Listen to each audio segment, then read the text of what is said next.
श्री ज्ञानदेव परम पंढरीनाथ भगवान की जय। माऊली ज्ञानेश्वर महाराज की जय। जगद्गुरु तुकाराम महाराज की जय। श्री गुरु मुक्तिराम गौर महाराज की जय। महायोगपीठे तटे भीमरथ्यं वरं पुण्डरीकाय दातुं मुनीन्द्रैः समागत्य तिष्ठन्तमानन्दकन्दं परब्रह्मलिङ्गं भजे पाण्डुरङ्गम्। सरस्वतीं नमस्तुभ्यं वरदे कामरूपिणीं विद्यारम्भे करिष्यामि सिद्धिर्भवतु मे सदा। गुरुर्ब्रह्मा गुरुर्विष्णु गुरुर्देवो महेश्वरः गुरु साक्षात् परब्रह्म तस्मै श्री गुरुवे नमः। अशा पद्धतीने आजच्या पाठाला प्रारंभ करत असताना, प्रवचनाला प्रारंभ करत असताना पहिल्यांदा नमस्कार केला पांडुरंग परमात्म्याला, पुन्हा नमस्कार केला विद्येची देवता असणारी कोण आहे, सरस्वती माता, आणि नंतर जे आपल्याला ज्ञानार्जन करतात, ज्यांनी आपल्याला गुरु म्हणजेच भगवान परमात्म्याचं स्वरूप आहे, अशा गुरूंना प्रणाम करून आज आपण या ठिकाणी संत चरित्राला प्रारंभ करत आहोत। आता दररोज इथून पुढे दर शनिवारी तुम्हाला दुपारून सुट्टी असते शाळेला, आणि मग शाळा सुटली इथं आलात की दर शनिवारी तुम्हाला एका संतांची कथा किंवा वेगवेगळ्या ग्रंथाचा एका अध्यायाचं चिंतन अभ्यास या ठिकाणी ऐकायला मिळेल। तुम्हालाही तुमच्या मनामध्ये काही शंका आली तर तुम्ही विचारू शकता। आता ज्या वेळेस या संत कथेचं, संतांचं चरित्र लिहिण्याकरता एक मोठे विद्वान कवी होते, त्यांचं नाव आहे महिपती बुवा। काय नाव आहे? संत चरित्र कथाकार असं त्यांचं सगळ्या जगामध्ये ख्याती आहे की सगळ्या संतांचं चरित्र या श्री संत महिपती महाराजांनी लिहिलेले। कोणी लिहिलेले? महिपती महाराजांनी। नाव लक्षात ठेवा। आता आपल्याला ज्यांचं चरित्र ऐकायचे ते तुलसीदास महाराज आहे। कोणते? तुलसीदास महाराज। खरं पाहायला गेलं तर हे उत्तर प्रदेशामध्ये यांचा काय झालेला, जन्म झालेला, आणि भगवान परमात्म्यानेच त्यांना त्या ठिकाणी लोकांमध्ये वेगवेगळ्या प्रकारचे दोष वाढलेले होते। काय वाढलेले होते? दोष। कलियुगाचा प्रभाव समाजावरती झालेला होता, आणि मग लोकांनी चांगल्या पद्धतीचं आचरण करावं। कलियुगामध्ये लोक कसे वागतात म्हणजे खोटं बोलू लागले। खोटं बोलणं ही सुद्धा काय आहे? पाप आहे। म्हणून खोटं बोलू नये, सत आचरण करावं, चांगल्या मार्गाने राहावं, याकरताच भगवान विष्णू परमात्म्याने त्यांना मृत्यू लोकामध्ये पाठवलं। आणि वाल्मिकींचाच अवतार म्हणजे कोण? तुलसीदास महाराज। आणि मग अशा असताना हस्तिनापुरामधील आत्माराम नावाचा एक महान ब्राह्मण होता। कोण? आत्माराम। या आत्माराम नावाचे कनोज कुळामधल्या ब्राह्मणाच्या पोटी तुलसीदास महाराजांचा जन्म झाला। आणि मग जन्म झाल्यानंतर तुमचं जसं गुरुकुलामध्ये पालन पोषण केलं जातं, लाड केला जातो, तसंच अगदी त्यांनाही गुरुकुलामध्ये काही दिवस ठेवलं, काही दिवस घरी ठेवलं। आई वडिलांनी लहानाचं मोठं केलं तुलसीदास महाराजांना, आणि लहानाचं मोठं केल्यानंतर मग ते वाढू लागले। हळूहळू आई वडिलांनी जसे जसे संस्कार त्यांच्यावरती केले होते तसंच सदाचरणी जीवन लहानपणी तुलसीदास महाराजांचं होतं। आणि मग काही काळाने तुलसीदास महाराज थोडे मोठे झाले, आणि मोठे झाल्यानंतर मग त्यांच्या वडिलांनी तुलसीदास महाराजांचा काय लावून दिला? विवाह लावून दिला। आणि विवाह लावून दिल्यानंतर त्या काळामध्ये थोडी पद्धत असायची बालविवाहाची। कोणती विवाहाची? बालविवाहाची।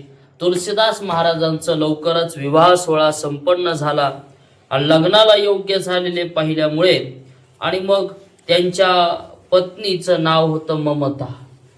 तुलसीदास महाराजांच्या पत्नीचं नाव काय? ममता. आपल्या पत्नीवर त्यांची सुद्धा काय होती? फार ममता होती.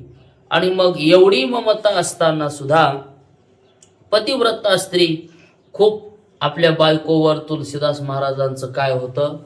प्रेम होतं. तुम्ही फक्त ही संत कथा श्रवण करा.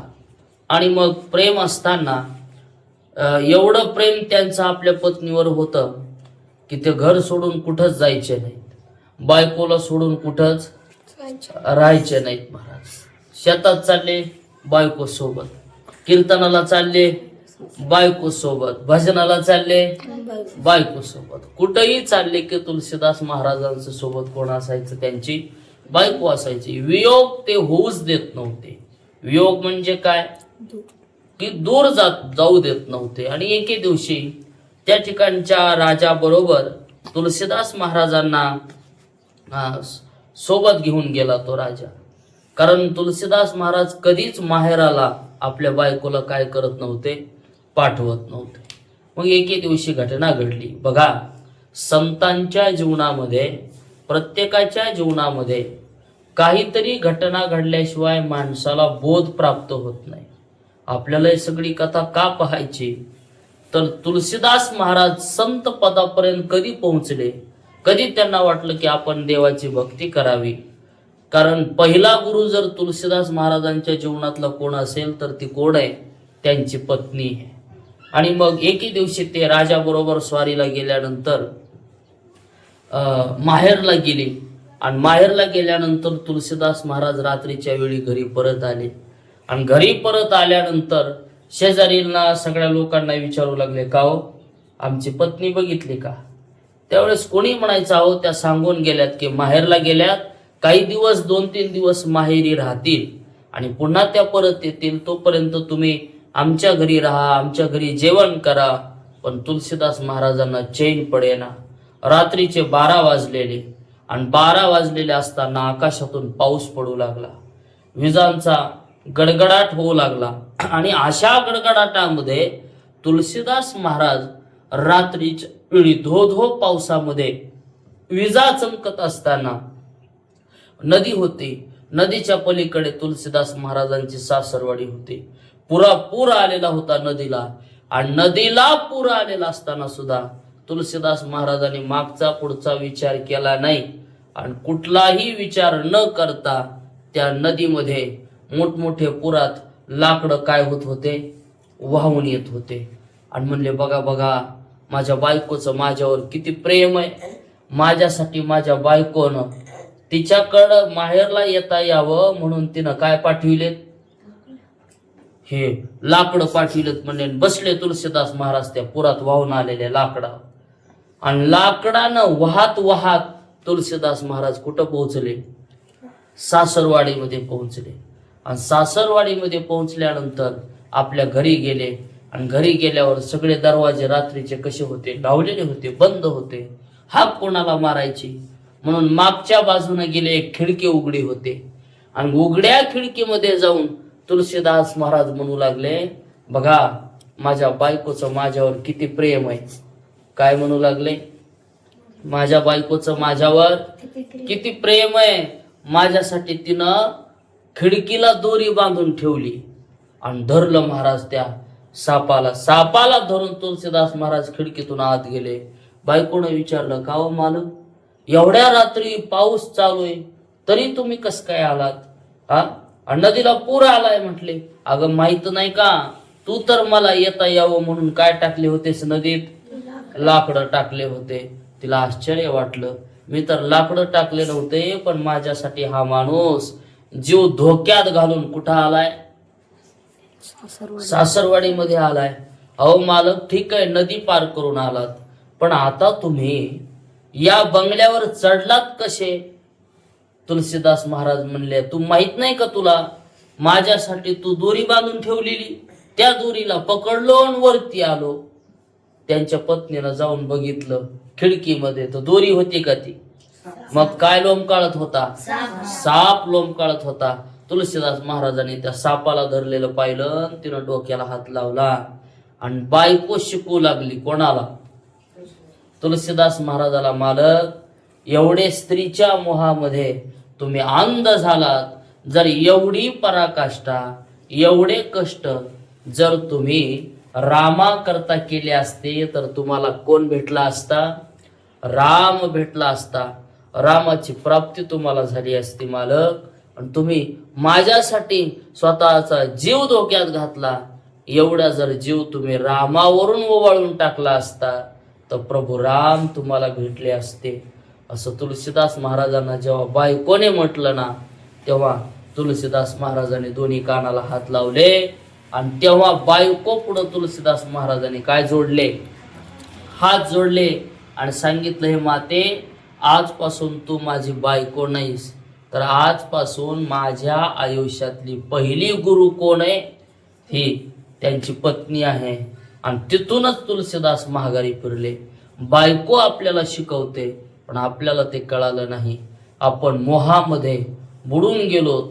या संसार चक्रामध्ये काय झालोत? आपण अडकून गेलोत आणि म्हणून वाईट वाटलं. म्हणून या कथेतून एकच लक्षात ठेवायचं असतं की मनुष्यानं जीवन जगताना कुठल्याही प्रकारचे काय ठेवायचे नसते? मोह माया ठेवायची नाही, अपेक्षा ठेवायची नाही, ममता ठेवायची नाही. आपण म्हणतो ना, कुठल्याही गोष्टीची तलप माणसाला लागली नाही पाहिजे. एखादा माणसाचा जीव अडकलेला असतो तंबाखू खाण्यात. तंबाखू खाणारा माणूस 2-4 एकर सोडून तिथं येतो. कुठं? ज्याच्यापाशी तंबाखूला लावायचं नाही तिथं. आता ते काय नाही खाल्ली तर मरणार आहे का? ते मरत नाही, पण त्याला त्याची काय झालीये? सवय झाली, तलप झालीये आणि त्याच्याकरता तो तंबाखूसाठी तळमळ करतो. अगदी तसंच जीवन आहे. एखाद्या माणसाला दारूचं व्यसन लागलं तर दारूच्या पायी आपलं आयुष्य तो बर्बाद करतो. एखाद्या माणसाला जुगाराचं व्यसन लागलं तर जुगाराच्या नादापोटी तो घर विकतो, जमीन विकतो, सगळं विकतो आणि स्वतःचं आयुष्य सुद्धा तो काय करतो? बर्बाद करतो. जुगार म्हणजे काय? ते असे पत्ते खेळतेत, मटका खेळतेत. म्हणून आयुष्यात कधी व्यसन करायचं नाही. वाईट गोष्टींची सवय कधी लागू द्यायची नाही. तुलसीदास महाराजांना कळालं आणि बोध झाला आणि तिथून तुलसीदास महाराज निघून गेले काशी क्षेत्रावरती. आणि काशी क्षेत्रावरती गेल्यानंतर 12 वर्ष तुलसीदास महाराजांनी फक्त राम नामाचा जप केला. कशाचा जप केला? राम नामाचा. आणि राम नामामध्ये एवढी ताकद आहे. महाराज म्हणले, राम नामाचा जप केला, राम कृष्ण हरी उच्चार नामाचा, आणि तेथे कळी काळाचा रीग नाही, किंवा हरी हरी हरी मंत्र हा शिवाचा, म्हणते जे वाक्षा तया मोक्ष. सगळ्या दोषांचं हरण कोण करतं? राम नामाचा जप करतो. म्हणून तर सर्व दोषा हरण जडजीवा तारण हरी एक. आपल्याला तो हरिपाठात तुम्हाला पाठ आहे सगळं. राम कृष्ण हरी या 3 शब्दाचं महत्व पटवून देण्याकरताच काय आहे? हरिपाठ आहे, बाकी काहीच नाही. कशाचा हरिपाठ आहे? राम कृष्ण हरी. हरेन पठती, पुन्हा पुन्हा हरीचा पाठ करा म्हणून ज्ञानोबारायांनी काय लिहिलाय? हरिपाठ लिहिलाय. तसं तुलसीदास महाराजांनी सतत महाराज राम राम राम हरे राम हरे राम हरे राम हरे राम हरे राम हरे राम हरे राम हरे राम हरे राम हरे राम हरे राम हरे राम हरे राम हरे राम हरे राम हरे राम हरे रामा हरे रामा हरे रामा हरे रामा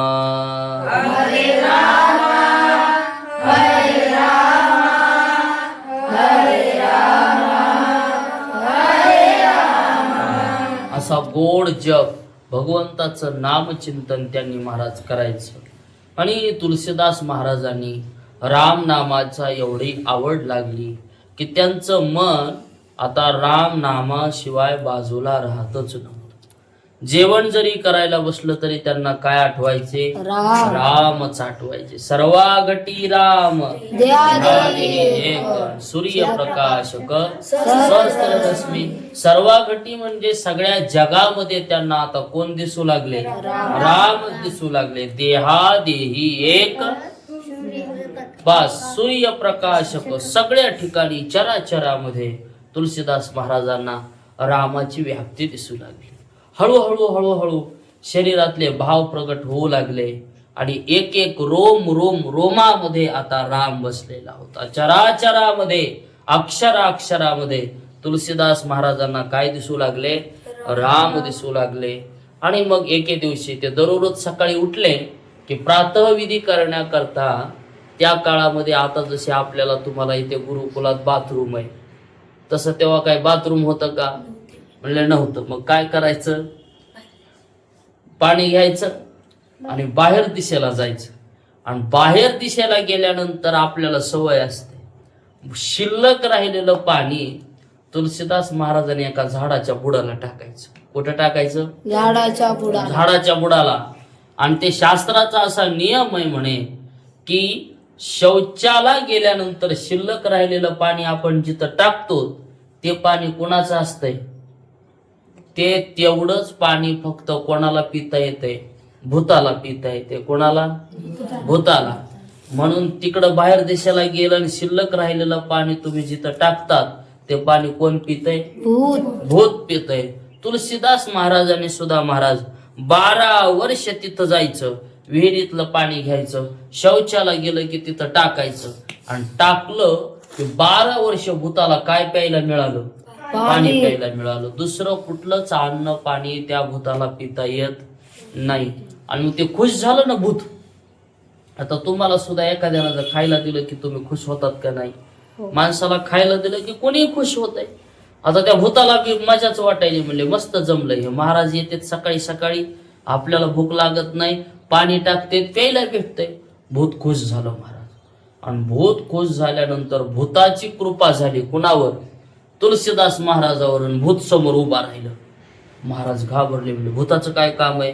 म्हणले घाबरू नका. भूत म्हणू लागलं, महाराज सांगा, तुम्ही एवढ्या दिवस माझी सेवा केली, आता मी तुमची काय सेवा करू? ते भूत म्हणलं असं करा, तुम्ही जे सांगाल ते मी ऐकतो. तुलसीदास महाराज म्हणले अहो मला काही नको, मला फक्त माझ्या रामाची भेट घडवून दे. तर राम म्हणल्याबरोबर तर महाराज भूत लांबच पळून चाललं. कारण ज्ञानोबाराय हरिपाठात म्हणले माझ्या रामाचं कृष्णाचं हरीचं नाव घेतलं की भूत काय होते? पळे भूत बाधा येते. त्यानं कानाला हात लावले. महाराज म्हणला ते रामाचं नाव घेऊ नका, आमचं त्याचं काय जमत नाही. म्हणले मग असं करतो, राम भेटून देण्याकरता तुम्हाला एक महान भगवत भक्त आहे, माझ्या हनुमंताची भेट घालून देतो. आणि मग भूतानं तुलसीदास महाराजांना भेट घालून दिली. कोणाची? हनुमंताची.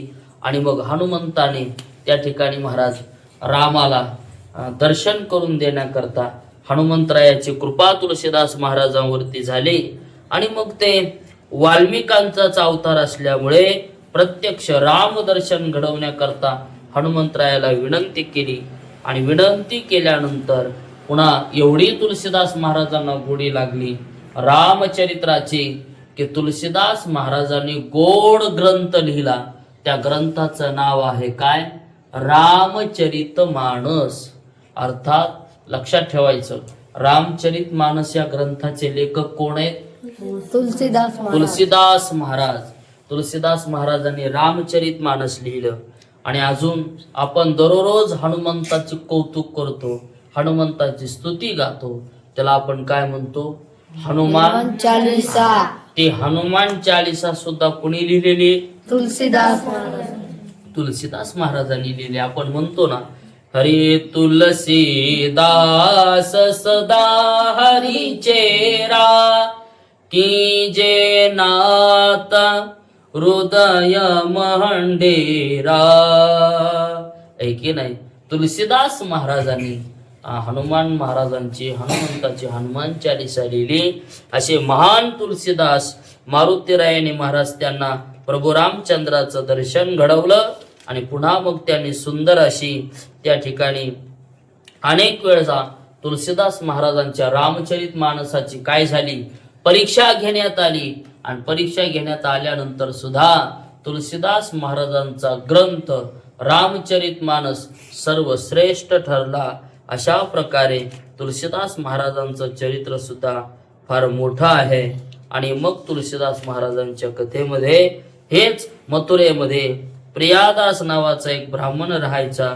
अशा अनेक कथा तुलसीदास महाराजांनी महाराज त्या ठिकाणी रेखाटल्या.